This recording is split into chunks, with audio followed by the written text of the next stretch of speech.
gentlemen. Yeah. So what's the plan? Okay, so we got the bases all made and glued up.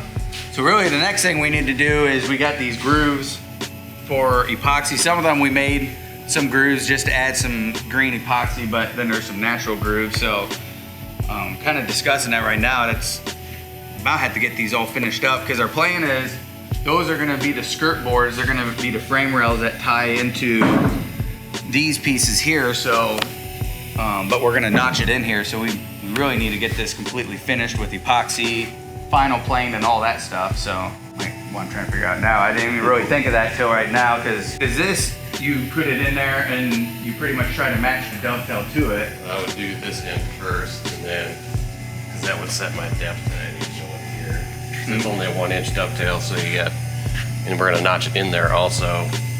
So you're gonna have a dovetail and the notch going in there. So you should do these ends first and then hold it up there. To trace it. And then take that out. So we can at least work on that then, huh? Mm-hmm. So the biggest thing we need to do right now so I can also get that casting going is at least mock up, like figure out where we're going to actually set these consistently so I know how wide to do our casting.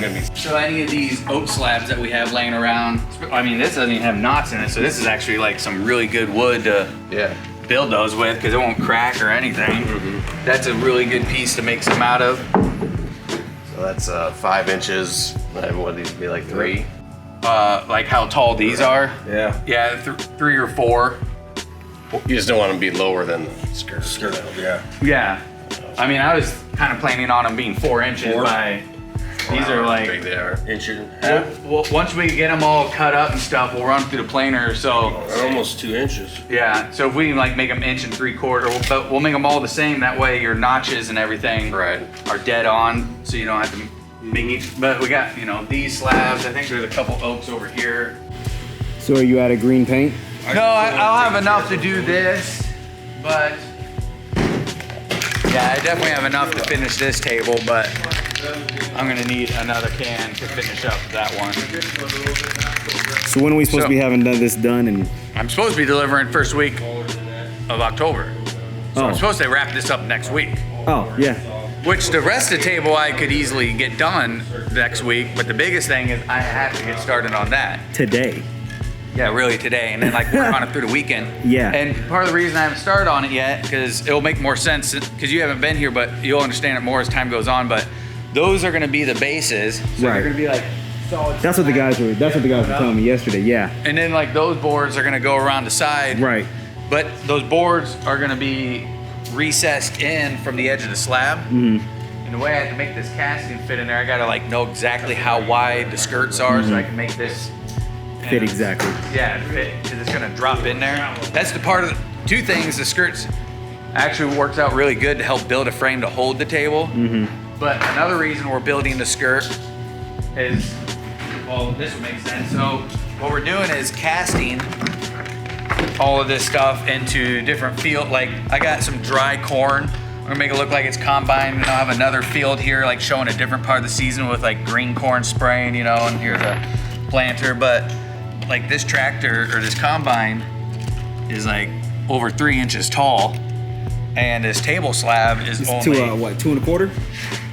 2.5. 2.5. So I need it this thicker. So that's what the skirt's gonna help do is imagine. Actually, the skirt. It's gonna make it. The skirt is gonna give it's it gonna that help extra hide inch. it, so I can drop it, make the casting bigger. But then I have to block up the part where it sits up to this table, so the edge looks the same thickness as that, because we're gonna have to grind the epoxy to kind of like flow with the live edge, And so yeah, it's all those little details you have to like think ahead of time on this one. Yeah. So this is my biggest thing, because I got to cast it, and I need more green for this too, because I'm pouring a full layer of green in here, which I'd like to get done by the end of the day. That's probably what, once Josh and we figure out exactly how wide our frame is gonna be, I'm gonna have Tim come over here and build in the corners where I have to leave the epoxy out. He's gonna build some blocks and then tape it over, so that way when we pour, it just has like, oh, that will make sense later on. But I get it. I get it. Yeah. I get it.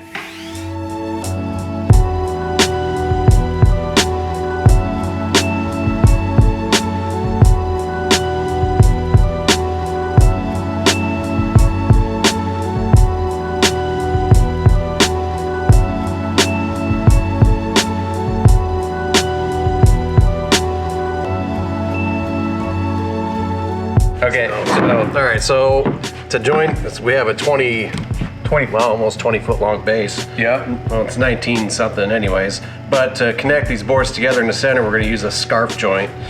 So basically, What's a scarf joint for the people at home? So essentially, so it's basically, yeah, we're gonna take 2 boards and make them 1 board. So a scarf joint is about the strongest joint you can come up with. the way to connect them to. So we're gonna cut one out like this, all the way, and then the other one will be the opposite way. So that way, within these angles, they're actually angled, not square.